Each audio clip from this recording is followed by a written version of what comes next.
Good morning, all, and thank you for attending.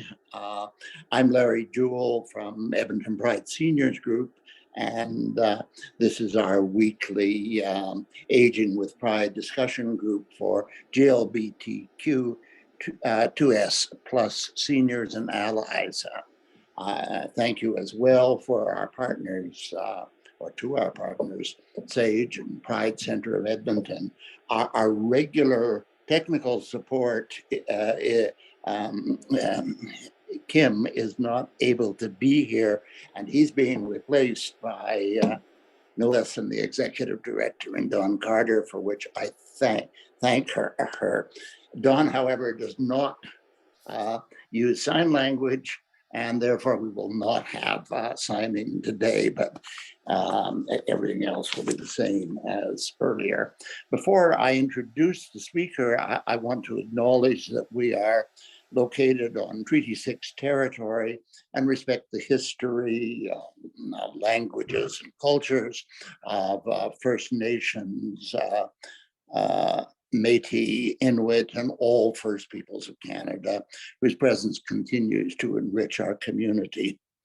Further, I will let you know that this session will be recorded for future use in a YouTube channel. So if you don't wish your image to be recorded, simply close your video link. And let me reiterate that today's session, in Kim's absence, will not be signed.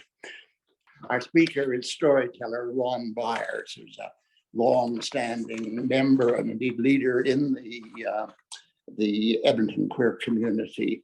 He is the founder of Rainbow Story Hub, Edmonton Queer History program, and his talk will be about local queer history clubs, and I suspect something about Ron himself. So we're delighted to have you, Ron, and over to you. Thanks, Larry. So a little bit about me. I was born in 1954 and raised in Edmonton, except for 2 years that I spent in Calgary from 1960 to 62. Boo.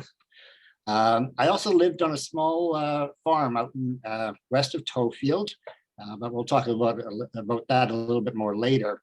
My ancestors were settlers arriving in Edmonton from Ontario in 1890. They rented land from a man named Trimble in what is now known as Ritchie, just a short distance from the original Gainers packing plant on Mill Creek Ravine. Then they went and bought land at the Clover Bar, which is just east of Sherwood Park. And it was farmed, that land was farmed right up until 1970 by my great uncle. I discovered my sexuality when I was about 13 and in grade 8 at Stratford Junior High in the West End. Or rather, someone who became my best friend during the years from 1967 to about 73 discovered it for me. We were both students at Stratford and in band class at the time. We had heard about the Cosmopolitan Club's concert band junior program and decided to participate in it. He'd already figured out he preferred men, and it seems his gaydar was working just fine when he befriended me. My friend introduced me to the nightlife at the time by encouraging me to sneak out my bedroom basement window to go downtown. We hung out at places like the Pig and Whistle restaurant and Jack's Grill until the wee hours of the morning. Don, slide. Thank you. And then we would make the long walk back to our homes after the bus service was done out in West Laurier Heights, just west of the zoo. It was downtown where we met the first trans folks. They were mostly supported themselves through their work as prostitutes. And in fact, the police at the time would sit up on the second floor of the Seven Seas restaurant across the road from the Pig and Whistle and take pictures of the street workers and then occasionally swoop in and just arrest them all. That was quite a scene. In the picture that you've got on your screen right now, the top one shows the Pig and Whistle restaurant down in the bottom left of the picture, and then just above it, you can see A&P Cafe. That later became Jack's Grill. And then further up towards the top, you can barely see the Lido sign at a tilt there. That eventually became the Olympic Grill, which became kind of a cruising spot as well. and now today is known as the Rocky Mountain Brew House. Of course, the Seven Seas is now long gone. Next slide. We'd also walk down Jasper Avenue to 100th Street and then down to what was known as McDonald Drive, a strip of road from the Edmonton Club to McDougall United Church that we all called the Hill. And we watched as the twink hungry men circled around the car in their cars looking for hookups.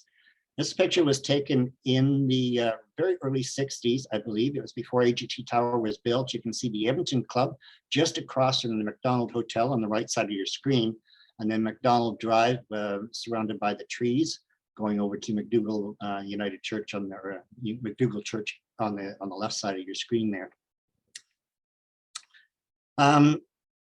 After high school, my best friend and I then moved into what was known as the Averitt Arms Apartments downtown.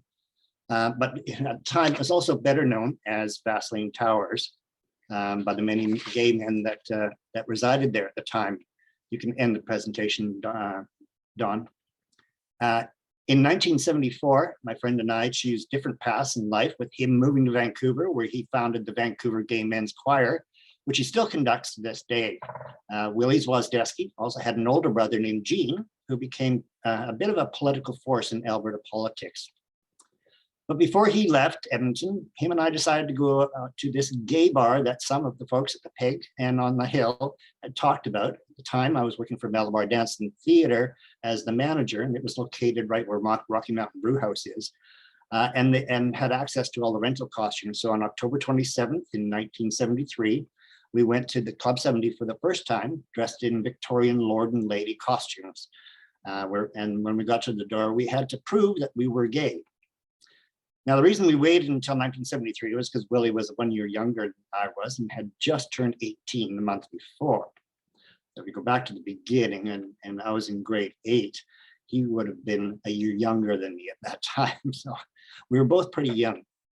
So that began my gay and lesbian journey in the gay and lesbian community, which rapidly saw me become somewhat prominent by being elected to the board of Club 70 as the entertainment director in 1974. And the following 47 years were filled with many memorable moments and stories, including partying with Pike and Tina Turner in 1975, while I was traveling on the road with a drag troupe playing in public lounges and taverns across Canada.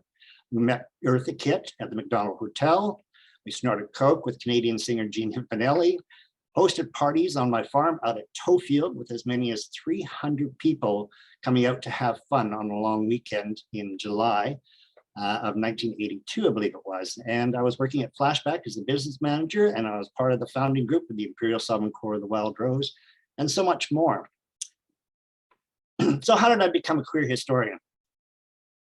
Well, for many years, I loved telling some of the stories I had lived, but it wasn't until the last few years when it seemed every time I ran into Murray Billett that he always talked about the need for some of our stories being recorded so they didn't get lost to time. Dawn, next slide. Did I lose Dawn? There we go. And then in October 2019, Murray, Michael Fair, and myself were invited to speak at the about LGBTQ history to a dragging youth group at the Unitarian Church of Edmonton.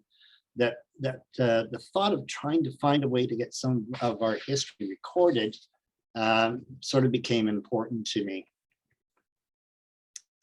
And in January 2020, the recently hired curator, Christina Hardy, for a project of the Edmonton Heritage Council called the Edmonton City as Museum Project, put out a call in one of the Facebook history groups looking for someone to write a story on the local LGBTQ plus groups.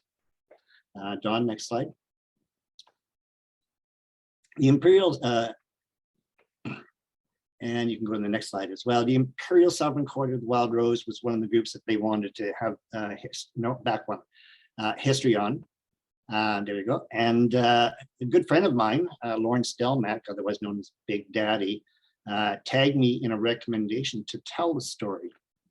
And that sort of began my recent push to document our community's history. So in addition to submitting an expression of interest in writing about the first 20 years of EIS and WR with Rob Rowatsky, offering to write the next 20, I also submitted story ideas for the history of gay bars in Edmonton. Also, Coming Out Gay in Edmonton, which would have focused on the late 60s and early 70s. Also, a story about John Kerr, which was later written by Darren Hagen this past spring, and the 80s and 90s AIDS crisis in Edmonton. Ecamp thought that was probably a bit much for me to do all that writing, but they did approve adding the history of gay bars in Edmonton to the history of the ISCWR Part 1, which was good. I mean, the stories were only supposed to be about 1,500 words a piece. So I immediately saw this as an opportunity to put my dream of documenting our stories into a reality. So in February of 2020, I started what became known as the Edmonton Queer History Story Portal. Soon after, I invited my dear friend Rob Rowatsky to be a collaborating partner with this new program, since we were both going to be working together to write the history of the ISCWR. Our two-part story was scheduled for publication in October of last year. My story on the history of gay bars in Edmonton was scheduled for September, and I realized that even though my memory was pretty good, I really needed the help of a published author to pull it off. And since Rob was bored, as the bar he was manager and co-owner of, Evolution Wonderlands, was closed due to the pandemic, I asked if he wanted to work on this story as well with me. So we started the research and compiling the list of gay bars that had existed. As the list grew, we quickly realized that we could not possibly tell a story in the 1,500 words that Ecamp had allotted us. So we asked for a bit more, and Christina Hardy, recognizing the importance of the story, graciously agreed to let us tell the story in 2 or 3 parts of 1,500 words each, or a total of 4,500 words. The next slide, Dawn.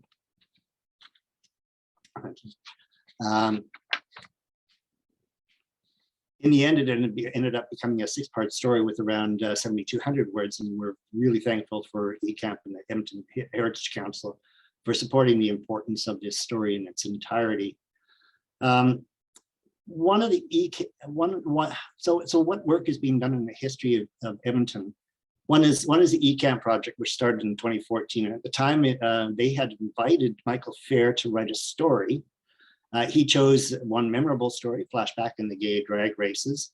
And when that story was published, it kind of caught me off guard, as he chose a picture that had been taken one year at the annual May Long Weekend event, which I had hosted regularly. In the picture, I was standing there in my purple sequin gown with my best cowboy boots on.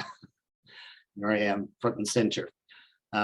Those boots, by the way, and the gloves that I have on, which are leather gloves, and a pair of leather chaps that I had were recently donated to the Royal Alberta Museum and now form a part of their collection. Ecamp moved slowly for a few years until Christina Hardy came on board, and the project took on a new mandate, which wanted to include stories from contributors historically excluded from representations of Edmonton's past, such as the Indigenous and racialized peoples and members of the LGBTQ2S+ community. Since then, they have published a collection of about 20 LGBTQ2S+ stories. But the first real publication of our history began almost 25 years ago with Darren Hagen, who published his first book, The Edmonton Queen, Not a Riverboat Story, in 1997. That was Darren's first book. That's actually a copy of the one that I have here. I didn't take a copy of the picture inside, but it has a lipstick print of his lips and a personal signature to me. It documented some of the history of the drag queens of Flashback in the 80s and 90s, and even included a chapter titled Somewhere in a Field Near Toefield, which shares some of the outrageous activities that took place at my farm. Yes, Somewhere in a Field. So Darren's book, in 2007, Darren was invited to update its book, and he published The Edmonton Queen, the final chapter, or the final voyage, which is still available on Amazon in both hard copy and Kindle. This work was originally presented as a Fringe Festival play in 1996 and received a Sterling Award. Good book. It's still available, and it's definitely worth the read. Next slide. Darren went on to document even more of his history in his plays, The Witch Hunt at the Strand, which was about the same-sex trials of 1942, and The Empress and the Prime Minister, presented at Theatre Network in 2019, telling the story of Vancouverite Ted North and then Prime Minister Pierre Elliott Trudeau, and the conversations they had leading up to the decriminalization of homosexuality in 1969. And it was those conversations that Ted and Prime Minister Trudeau had. Ted really got Prime Minister Trudeau got him to get some insight into the gay community, and the conversations helped him in redefining the laws at that time. For the last couple of years, Darren's been researching and interviewing people to tell the full story behind the Pisces bathhouse raid in 1981 in a yet to be published work. Recently, I've had discussions with a Los Angeles actor and producer, with a Los Angeles actor and producer, Troy Ruptush.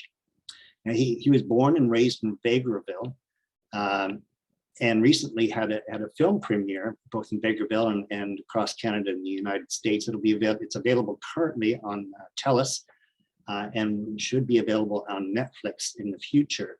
And it's called They Who Surround Us, and it's about a Ukrainian farmer in the Vegreville area who loses his wife and some of the trials and tribulations that he goes through. Troy had reached out to us about information on queer history, and he was looking to produce an anthology series which explored more on the same-sex trials of 1942 in Edmonton, which Darren wrote about in Witch Hunt at the Strand.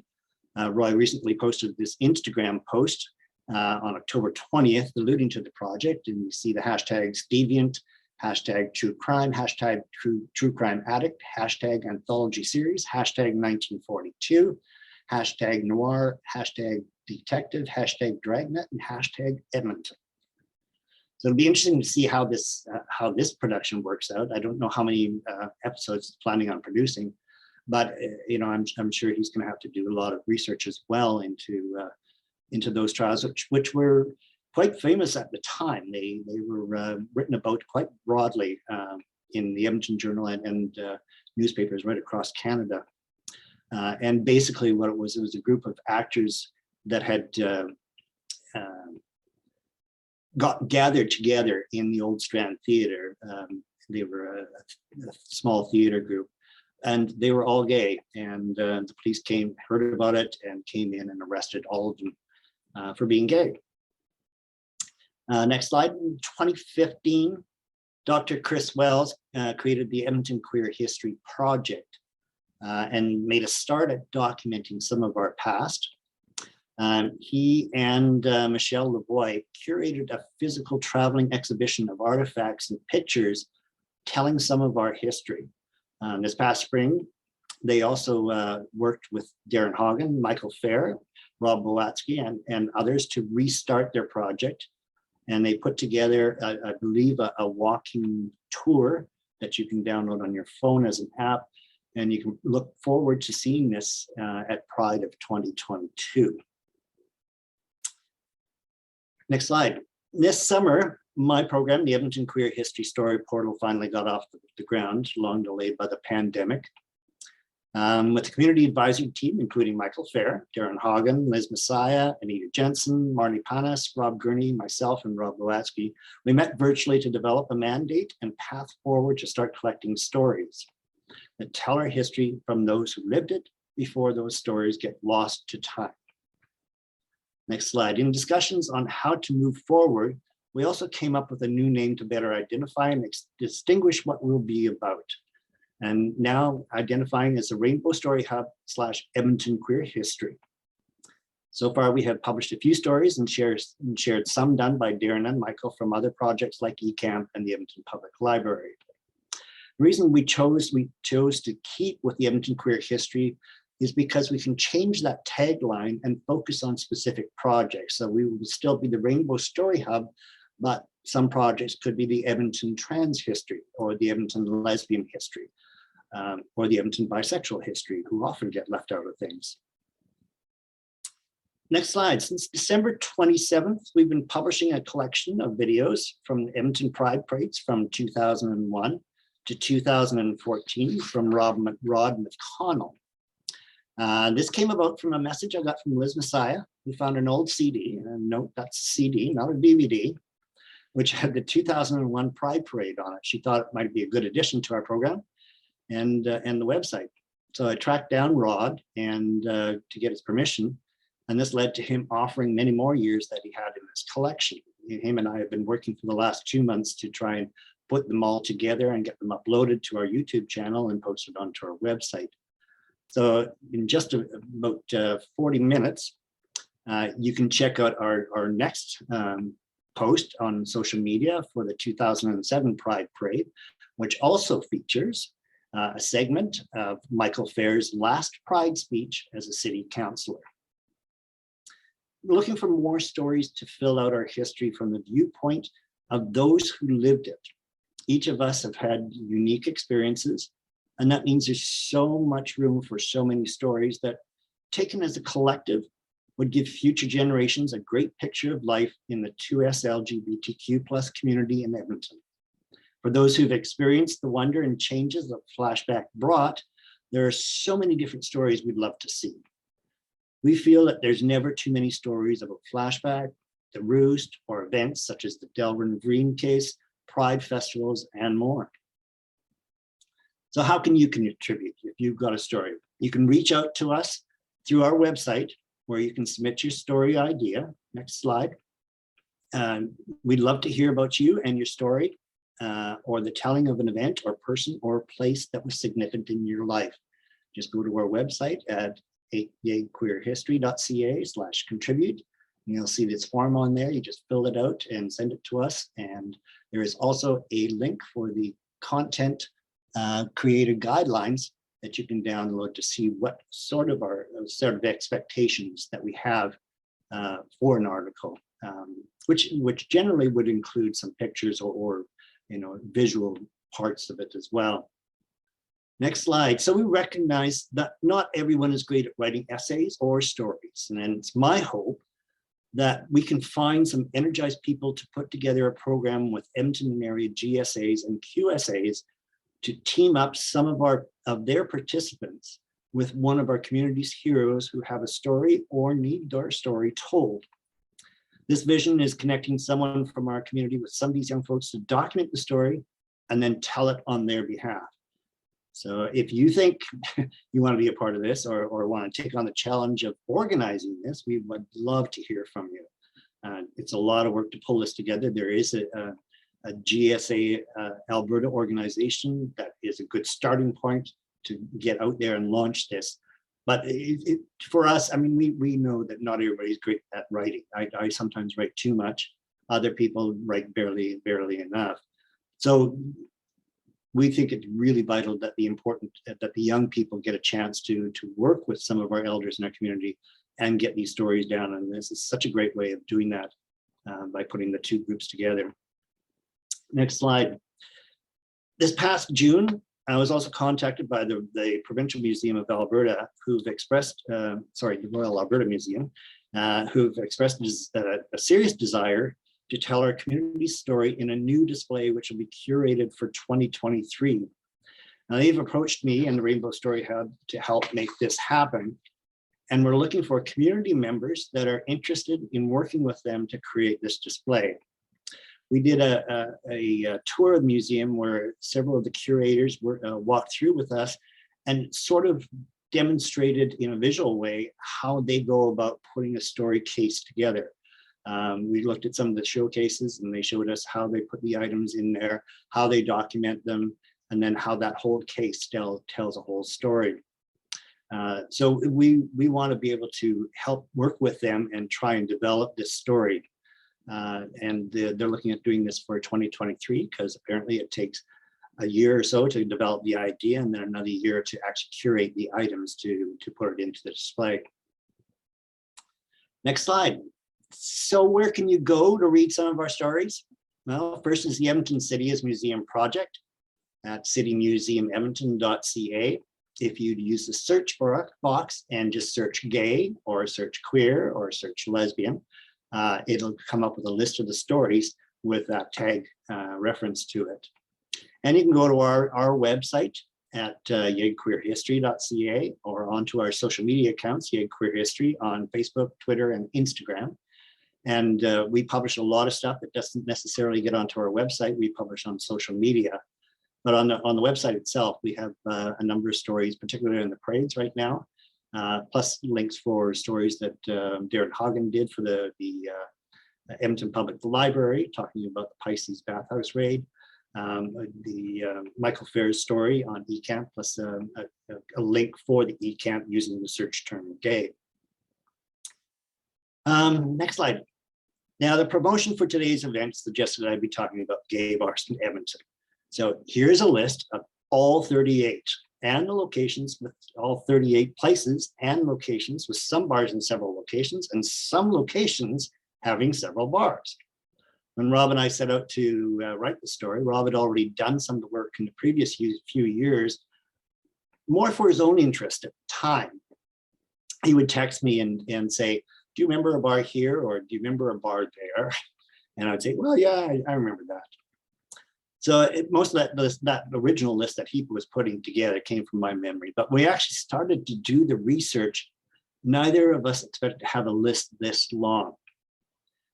Some are only open a couple of weeks, and that would be, oh, the last one's actually gone. There's a missed last one at the end, past Mama's Gin Joint, that isn't there. I can see it.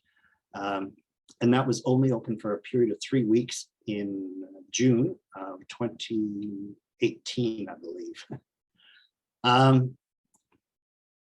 then the Roost, which was at its only location for 30 years. And the stories on all of these are on Ecamp website at citymuseumemonton.ca. There's 6 parts, 5 of them tell the stories of the bars, and the 6th is this list that you see on the screen before you. Yeah, so that's the list. So if you've got any questions on any gay bar in Edmonton or anything to do with our history, then feel free to ask away. And thanks for listening to this presentation.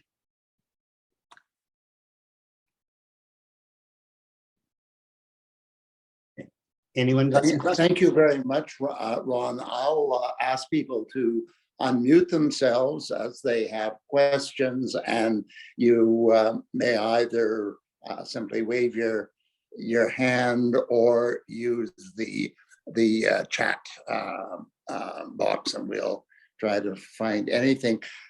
Ron, I'll maybe start with the first question. I came out in Edmonton in 1967. It wasn't noticed because of the centenary celebrations, I suppose. But my strongest memory actually is not of the bars so much as the after bar parties and the way that really created a community. Do you have any similar experiences? You know, I didn't do it.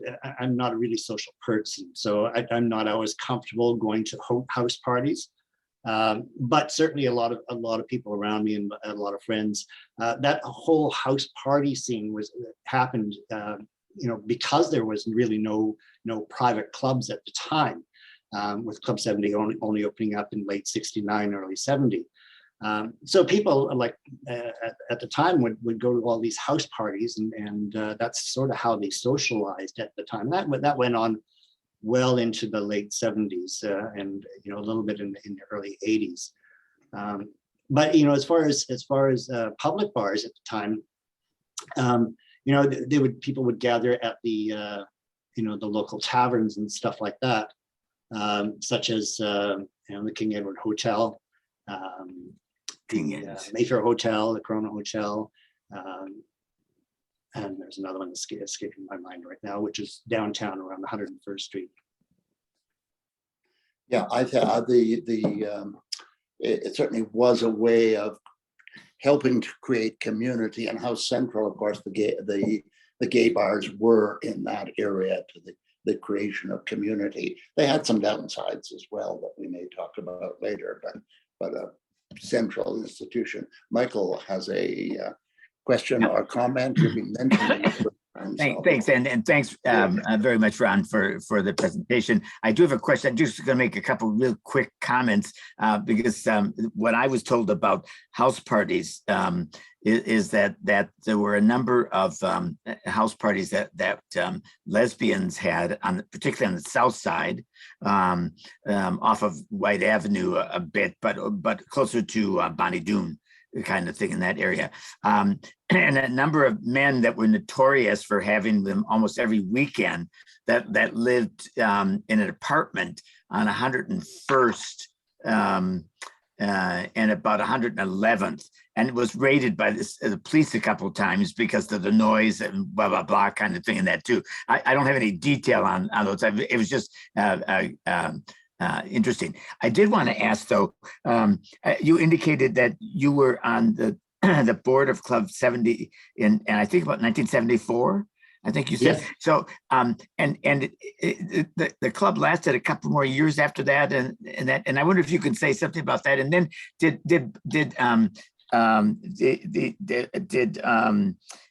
Boots and Saddle take over right away, or was there space in between that on that building? What do you remember? Boots and Saddles. What happened was Club 70 was so restrictive in their door policies at the time. I mean, you know, as I noted in 1973, when my friend and I went to their Club 70 for the first time, we had to literally prove that we were gay. And you know, at the beginning of 1974, the reason I was elected to the board is because I'd started working there part-time, and I occasionally worked on the door. And I occasionally had to, you know, ask people to prove they were gay.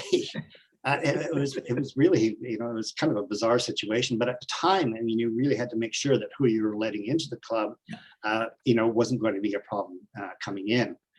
But that created a kind of a rift in the community, and in particular, some folks like John Reed and Pat Fortier and Paul Chisholm and a few others got offended by, you know, by the policy. They had wanted to take a very lovely lady who was kind of a hen mother for a lot of the gay people, hung out at the King Edward Hotel and the tavern on a regular basis. Her husband had passed away. Her name was Jean Lawson. Everybody called her Mother Jean. Mother Jean. And they had wanted to bring her to Club 70 because she, you know, was so enthralled with the gay boys that she kept around her all the time. And she was denied entry. And that just infuriated a lot of people. And that launched Flashback. And the mandate of Flashback right from the very first day was that it would be for gay people and their friends. And that tagline, "and their friends," was so important because they wanted to be able to, that gay people could have a place that they could take their buddy or their friend from work, or, you know, a family member or whatever, and not get questioned at the door as to whether they were allowed in or not. Yeah, so that caused Club 70, once Flashback opened up, that caused Club 70 to die down a bit. And eventually they kind of decided to close. A group of girls got together and opened it up as a lesbian bar called Cha-Cha Palace in 1976. And then in 1977, they defaulted on their loan that they had taken out from a loan officer for a loan company. His name was Conrad Dragoo. And Conrad had been the officer of this company that he worked for that loaned him the money. And when he had to repossess the place, he decided to sink his own money into it, and Con opened up what was called Boots and Saddle. Interesting. I suspect that Robert and I aren't the only two people who wondered about how exactly you proved that you were gay getting through the closed door. You don't have to answer, but it's an interesting policy. And you know, and you're right. I mean, how do you prove that you were gay? I mean, that was a bit of a challenge. Certainly, it was, you know, asking questions, you know, and trying to figure out what the answers were. So yes, somebody asked for the link for the list of gay bars. I put it into chat. Thank you for that. Yes, that was Blair's question, so I appreciate that. Michael, did you have another question, or your sign is still up? The only thing I was just going to comment when you're talking about hotels, it was the King Eddie was one of the downtown places Yes. that people went to late at night and in those early days. But that's all. Yeah, the King Eddie on 101st Street, right where Manulife Place is now. Yeah. That was a favorite haunt. I remember going down there and finding Millie and Mother Jean, and, Trixie and Jackie Two-Step. You know, all the old queens were down there, surrounded by with Mother Jean at the head of the table. King George was the other one one. Who has a question that I'm missing and not seeing? Blair. Yeah, Ron, I was amazed at the list of bars, how long it is, and I only knew a few of them. You know, especially Boots, the Roost, and Flashback. What was the reason why so many of these bars didn't? I mean, look at the years. How many of them didn't last very long? A year or sometimes months. You know, sometimes it was location, and sometimes it was the ownership. The Club Aquarius was on White Avenue, and you know, this is one that we had to really, I remember it because a group I was with at the time. No, that wasn't it. Club Aquarius. No, that was actually from the documents that we found at the Edmonton Archive. That's number 3 on the list there, and the archives had this promo material for Club Aquarius, and they were going to do a pre-launch party at another club called Pegasus Club. And the Pegasus Club was located on 106th Street, just north of Jasper Avenue, right across the road from where Boston Pizza is. And the owner and operator of that club was a fellow named Pierre Cochard. Oh. If that name sounds familiar, that is Chez Pierre. So he had opened the Pegasus Club in 1970 and 1971. And in fact, the very first public drag show in Edmonton was done at Chez Pierre, or at Pierre Cochard's Pegasus Club in 1971 by Millie and Chatty, the first and second Empress of Edmonton. Flashback 1 just outgrew the space that they were in, which is underneath Norman's restaurant, where Norman's is now. The Cha-Cha Club was what the lesbian club was called after Club 70 closed, and then Boots and Saddles. The Roost nightclub, of course, was in its one location the whole time. And then Flashback 2 opened up right across the road from where the Roost was. Stepping Out was opened up by a couple of people on the corner of 109th Street in the Dorchester building on the main floor, where that kind of rounded alcove is at the back of the building. Mama's, so there's a number of them that were opened at 10148 105th Street. Now that is currently a gentleman's club right now, right across from the hotel. Mama's was the first. She was the matriarch of a family of Middle Eastern folks. They had opened up a nightclub, and again, the name is escaping me. I remember what it was, but it's gone in my mind right now. But it became quite a drug den, and the police were there regularly raiding it and stuff like that. So it got closed down by the police, and she just kind of took over the assets from her sons that were running it and tried to open it up as a gay bar. So that was the first time that location became a gay bar. Then it didn't last long. It went on, it was closed for a bit, and then reopened as Reflections, and then closed, and then reopened as Lamborghinis. And then the Option Room 1 had a bit of a history to it, in that it opened originally in a building on 110th Street, just north of the high level bridge there. On the main floor, there'd been a nightclub and lounge in there, which was owned by the fellow that owns, I've always been bad at names, which is why I have to write this all down. The karaoke, Rosario's. It's a Rosario's karaoke place that on 108th Avenue and 117th Street. they originally had their first location was where this option room one was. When 555, who owned the building, found out that a gay bar had taken over the space in 1993, they locked the doors. And that's the second time a landlord locked doors on a gay club in the city. They were taken to court by the guys that had the option room. And that they won, and the landlord was told to give them back their space and the keys, and they refused to. And that's the Gramasians. They have since changed their mind on a lot of things. 555 and West Edmonton Mall now are a sponsor of the Rage LGBTQ hockey team, who regularly play on the West Edmonton Mall ice arena. And yeah, I mean, in a lot of cases, it was just, locations didn't last or just the wrong owners and whatnot. Yeah, I was surprised at the length of the list as well. I saw someone asking if the lesbians were welcomed at all of them. And in fact, some of them were actually lesbian bars, such as Secrets in both their locations. Prison Bar and Grill was a lesbian bar. And the Junction, which took over the Club 70 space after Boots closed, after Jim Schaefer died. The Junction was actually owned by a couple of lesbians who had owned Prison prior to it. So yes, lesbians were welcome at most of them, except for Club 70 in the beginning. But that changed fairly quickly because a couple of women were part of the board. Ron, if one of my memories in 1967, gosh, I would have loved that list because in coming out, one of my really strong memories is, of course, how difficult it was to find any information.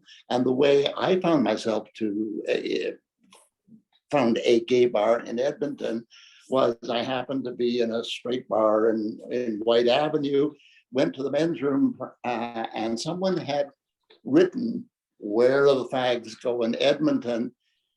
And wonderfully, someone had answered it. I was down to that other bar, which is actually the Royal George on First Street the following night and never looked back. But it really was a time. I moved fairly soon after coming out to Toronto, and one of my memories in Toronto was at that point having gay bars on Yonge Street, clearly identified and known to everyone as such. But it really was an era in which the bar was very central, but you had finding them was, for me at least, was tough. And I don't know whether anyone else has any experiences they would like to recount about the first time they came into a gay bar or anything else. Joan. My first gay bar experience was in Hawaii. I was just recently divorced, so I went to Hawaii and was thrilled to death. So came back. I was living in Camrose at the time, and I heard of flashbacks. So I drove all the way to the city with my little map. I'd never, driven by myself to the city, and I got to flashbacks. And I was wearing long skirts and cowboy boots and a bandana. It was like Katie Lang kind of thing going on. I don't know. I stood there all night and nobody approached me except for hours later. This one woman came up to me and asked me if I was a cop. That was the only interaction I had. But after that, it was great. I think I probably looked scared out of my mind too. But after that, I would go back regularly, and I loved the place. It was so fantastic. Yeah. In addition to the prior to the bars opening up, and the first one didn't actually open until '69, and the public taverns where people went, like the Mayfair Hotel, the King Eddie, the King George. There was also other places where gay people met, and that was the washrooms of the Greyhound Bus Depot on 103rd Street. Yeah. There was also the washrooms. There used to be a set of underground washrooms on Rice Howard Way. On 101st Street, and it was right next to the Metropolitan store that was there at the time. People would go there. The Woodward's washrooms in the Woodward's store. I think the Bay as well. The Bay as well. Yes, yeah. Yeah, that's right. And then, Jack's Grill and the Pig and Whistle. I mean, those are mostly nighttime pickup spots. The Jasper Avenue between 105th and 106th Street was also kind of a cruising strip, because in addition to the trans prostitutes working there, there was also some of the cute gay boys like myself that occasionally worked out on the street. And people would drive around, the block and pick up people there. And also on the hill, and the old Coffee Cup Inn, which was down on 96th Street and Jasper Avenue. Other questions or comments? Jan? I just had a comment on how far people have come. And I think it was 2007, possibly 2008, when Team Edmonton had a fundraiser, and it was in a first-class motel on Calgary Trail. And we are all allowed to be there. We are all allowed to be out. We are all allowed to be dressed in nice outfits while we participated in this gay fundraising event. And we chatted about in the past how we always had to go into the back alleys, the seedy places, the washrooms. And, it really was a milestone when we could be out and about with regular society in nice places. I absolutely agree. Joan, you. What do you think about the future of gay bars, Ron? Do you think it's going to be a niche still, or if it's like old fashioned now, or what do you think? That's a good question. I don't see Rob here, so I can be probably a little bit more honest. I don't think there is going to be a future for gay bars. I think we have reached a point in our society at this point where the need to have that secluded location is no longer as important as it had been in the past. Certainly, there's a number of bars throughout the city now that gay people frequent on a regular basis and hold drag shows on a regular basis. I mean, drag shows are no longer confined to the gay bars anymore. Now all kinds of places are holding them. So possibly there may be a bit of a niche for a kind of flashback type environment where it's for gay people and their friends. And that's pretty much what evolution is at this point in time. I mean, even looking at evolution now, there is so much about it that reminds me of Flashback on 104th Street. And the mix of crowd that's in there is very much a mix that like it was back then.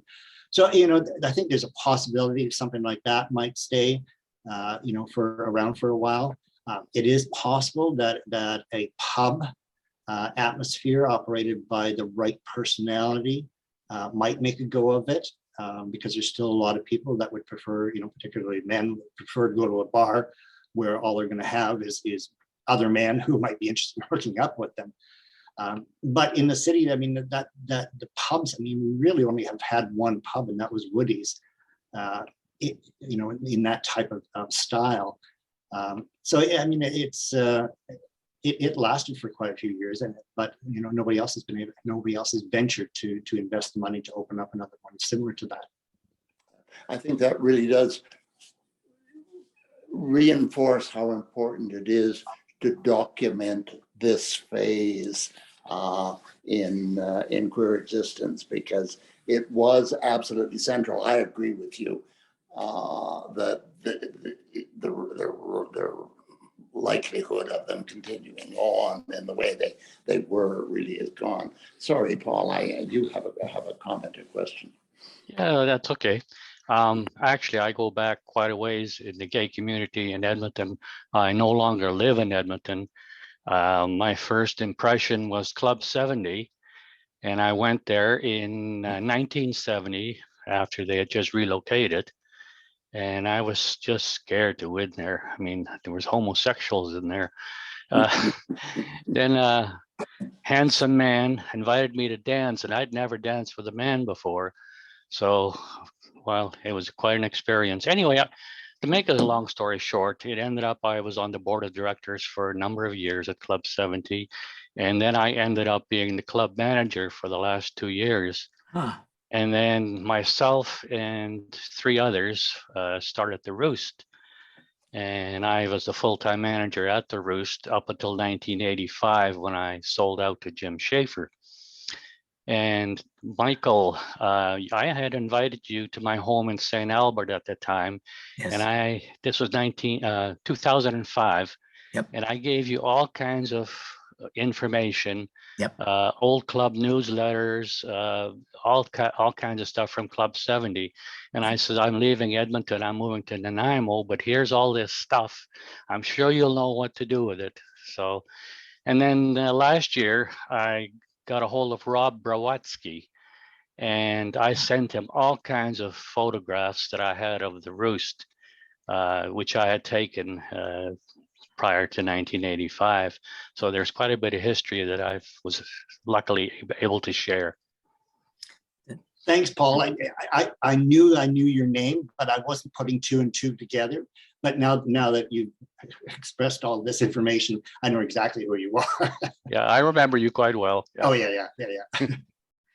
And I just want to comment that Paul, I didn't realize you were back in town. And yes, all of that material you gave to me, much of which I looked through myself, which was fascinating. I then took to the City of Edmonton archives as part of the gay and lesbian archives there. So I did know what to do with it, so to speak. Actually, I'm not back in Edmonton. I'm in Nanaimo.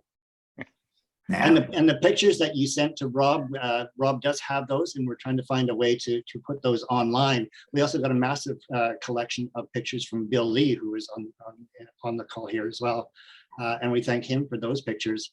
Having all these pictures, and now we have to try and find a format to present them to the public, because the pictures that ended up in the archives, sadly, they aren't processing them.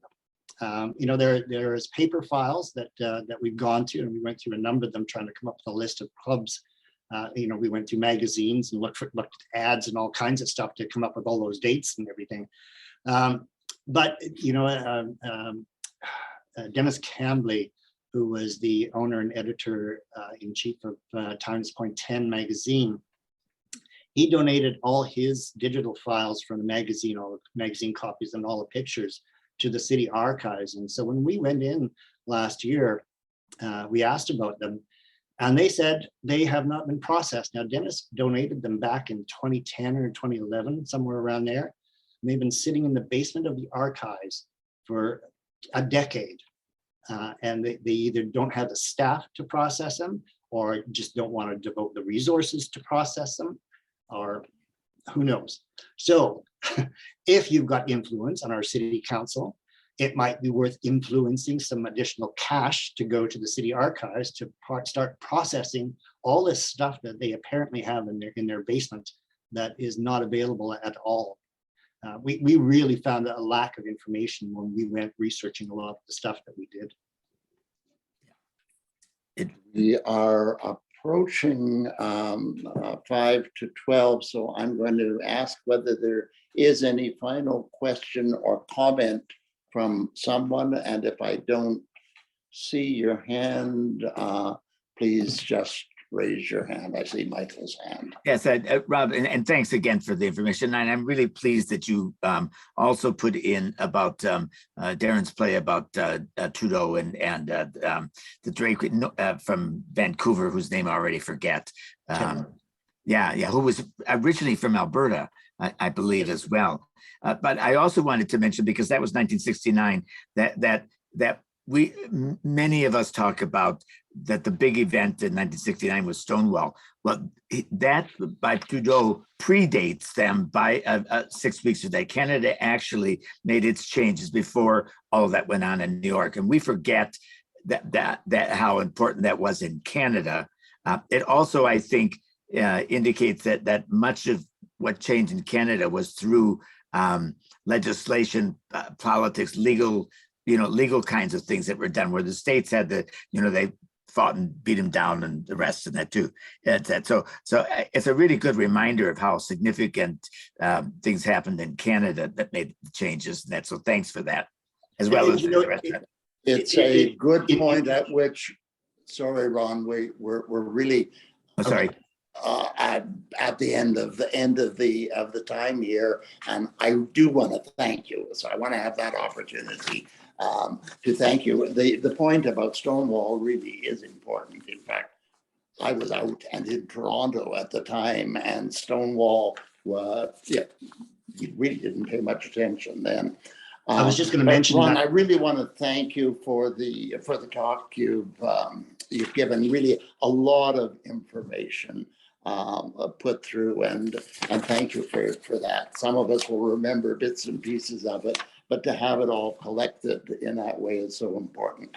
I'd also want to thank Don Carter for standing in for Kim Loreen for our technical help, and hope that we will see you next week when our speaker will be Richard Boulay, who will speak on. Richard is an artist who will speak on mental health and creativity, and I'm looking forward to that talk. I'll ask another further favor of you, if I may, which is that we'll be sending out an evaluation. Please fill it out, send it back to us, because it really is helpful to us in planning future meetings.